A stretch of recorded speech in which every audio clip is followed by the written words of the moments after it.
Hey guys, welcome back. It's been a minute. Things are a bit different on my end. Figured I'd try to get back into vlogging. So what better way to do that than with a little postpartum walk and chat. Figure we could talk about what's been going on, how pregnancy went, how I'm doing now postpartum. It's definitely been an interesting road getting here. My husband and I always were 50-50 on having kids. Well, I guess not 50-50. We didn't know if we would be able to have kids. It was kind of something we, at the end of 2024, decided we would go and get tested to see how our stuff's working, if we could produce. The universe had other plans, and at the beginning of the year in February, I did naturally get pregnant, which is an extreme blessing. Something I don't take for granted, especially having been 38. I always believe that what's meant for us is already mapped out, and the road to get there could be bumpy, could be easy. In our case, the pregnancy portion was easy. I would say at 24 weeks, the visits kind of weren't too fun for me. Baby girl wasn't growing. She was like in the lower percentile. So we had fears every appointment. I kind of dreaded them. And then the time in between appointments, if she wasn't moving around a lot, it would freak me out. There were moments of not so much joy mixed in there. Thankfully, it all worked out. And she's here with us. Yeah, you just never know at a certain age what's gonna happen. And that was the fear for myself. But yeah, I count the blessings every day. We're very grateful and just really happy she's here. With all that being said, the newborn stage is no joke. Okay? You hear about it and you're like, oh, maybe it won't be that bad. Our girl came out with a tongue tie, lip tie, and a cheek tie. So usually, from what I hear, newborns are very chill and calm during maybe the first few weeks. It was not the case for our little girl. It was just, she was just caught in a cycle of like, because of the ties, she was letting in air when she was breathing. So she wasn't eating enough because she thought she was full. Then on top of that, she had really bad reflux. Yeah, it was just not fun for those first 3 months. A lot of people say, I guess, purple crying, I think it's called, or even the witching hour. I feel like it happens later. At least that's what I came across in my research. And for her, it was like instant from day one. So it was tough, and we didn't have very much family out here. I have my brother, but they've never had kids, so they don't really know.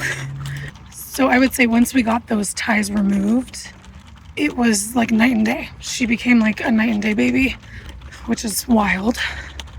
So needless to say, I think like months 4 through now, I've been thoroughly enjoying. But those first 3 months do put you into like a postpartum funk really quickly. Okay, it got super hot out there. So I'm back inside, showered.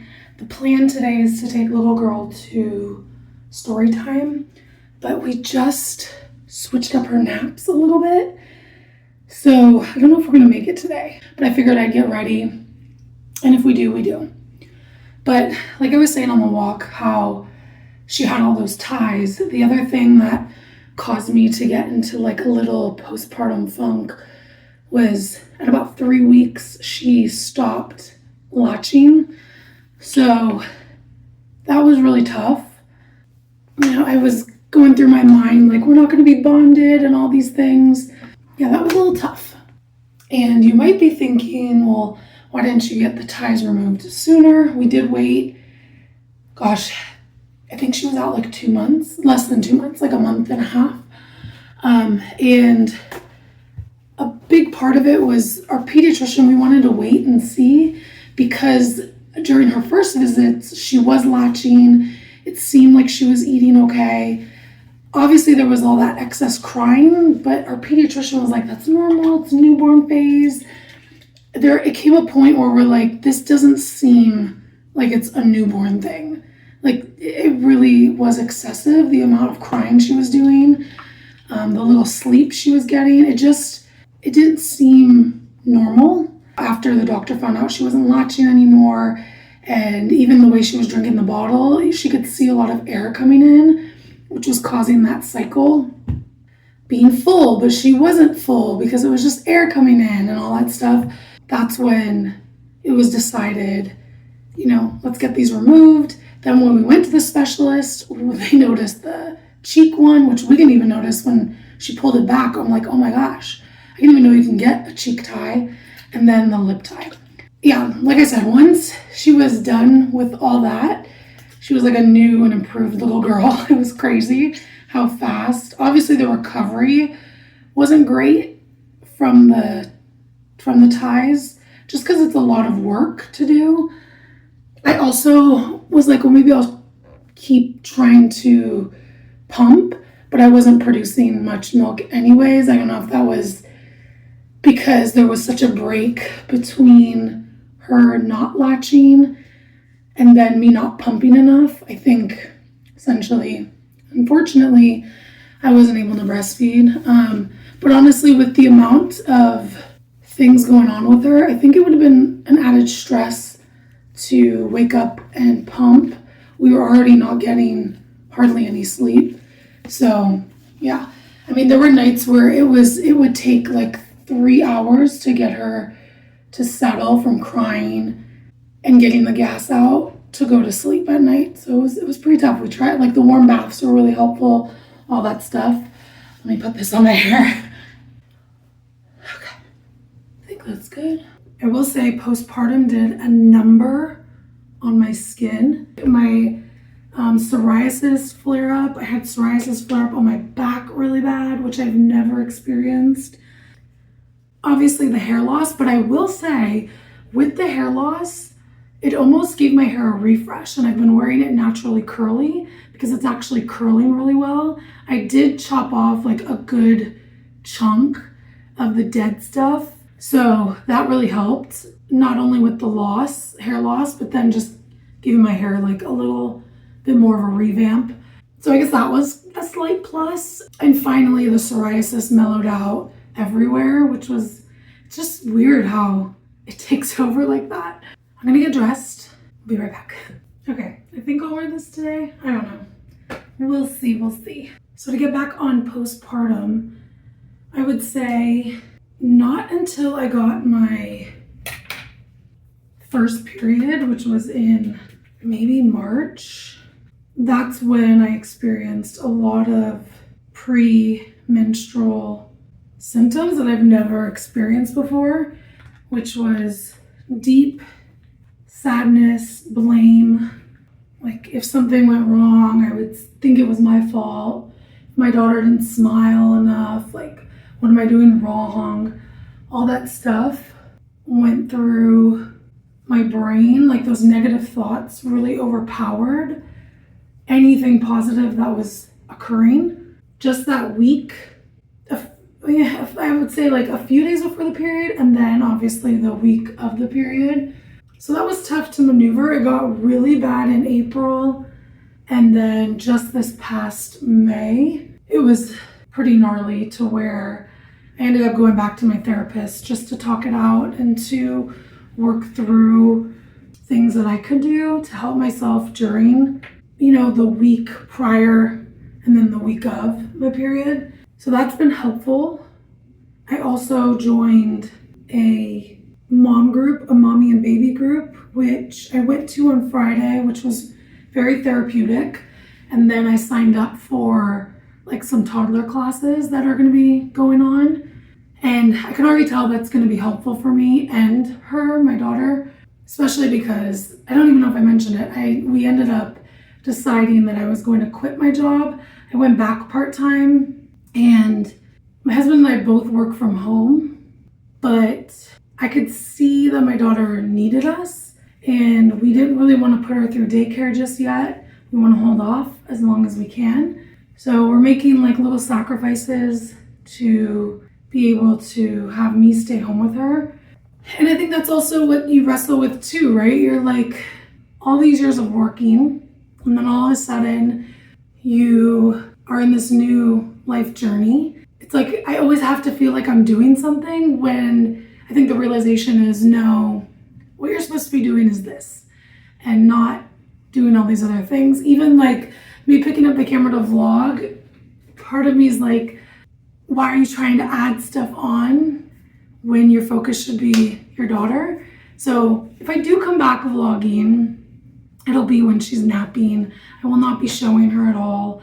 That's obviously for privacy, and because I don't really want her on the internet. But yeah, there's a lot of things that you wrestle with when you're becoming a new mom. So I would say now I'm a lot mentally better off than I was a couple weeks ago. And it's just starting to incorporate a lot more self-compassion.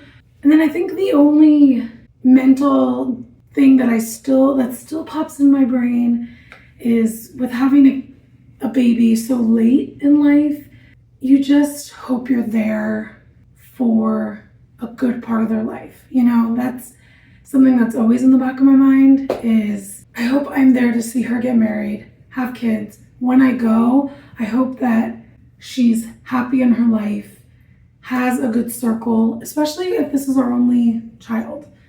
That's one thing that, you just realize you're probably going to be leaving her alone.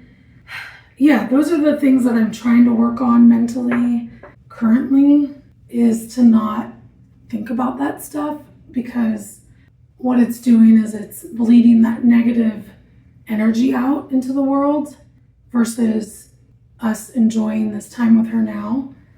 I just want to be honest and express what's going on, because, maybe other people are feeling this way as well. Maybe something I've mentioned today you've experienced as well, or your postpartum journey isn't like mine and you're facing your own challenges that are hard for you. Whatever we go through is hard for us because it's the hardest thing we are experiencing, right? And it's not to discount anybody else's struggles or to think your struggles are the worst. By all means, mine are not. So yeah, it's funny. Life is funny how it works out. But so my goal is to hopefully get back into some vlogging. I want to be as consistent as possible, whether that means mini vlogs or just showing stay-at-home journey, like what a realistic stay-at-home mom life is. I'm definitely not one of the, I don't know, you see some people with the perfect aesthetic, and that's not how we roll here. We do what we can with what we have. My girl isn't eating full plates of food, of like big pieces of chicken and stuff. So I guess just showing my realistic postpartum journey, and hopefully this little snippet of like how it's been for the past year and a half might resonate with you, might not. If you're currently pregnant, first off, I hope everything's going smoothly. Second, if it's not, hopefully hearing about someone else's journey is helping you. And for a while, I was nervous to talk about my story because I got pregnant at 38 and, it happened for us like that. I was nervous to share that because there are so many younger that are struggling or have experienced a not so smooth-ish road. I don't even want to say mine was smooth because I had those worries going in, but I don't know. I thought maybe if I shared it, someone who was either struggling or feeling lost in their pregnancy journey, this could help them. I just want to say to trust your gut as well, especially once your baby's here and you hear, oh, it's normal for them to cry. It's normal for them to cry. I just knew her crying was not normal per se.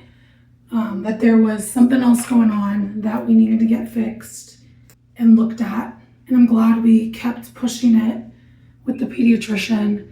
I'm grateful we found a specialist that was very well versed in ties. I forgot to put powder. Darn it. Oh well, we're gonna go without powder today. But yeah, I'm very grateful we found the specialist we did. It all, like I said at the beginning, the plan for us, I do believe is already set out, and it's just a matter of time, the right time for everything. Even, not to get on her sleeping, but even when I did not want to do Cry It Out, I refused. Even Ferber, I think is the other one, I was hesitant to do. That one we kind of did, but I think it was timing on her part too. Like, we timed it out really well when she was ready to go in her crib.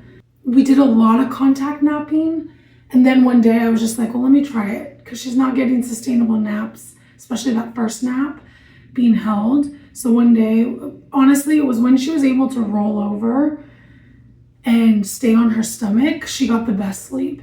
So that's when I knew, okay, maybe we can just try her naps in her crib. And it worked. She did hour and a half the first go. Couldn't believe it. Could not believe it. And then after that, I was just playing with wake windows and trying to figure that out. And that's ever changing as well. So it's just like you can never catch up, but she is giving us sleep, which I'm very grateful for.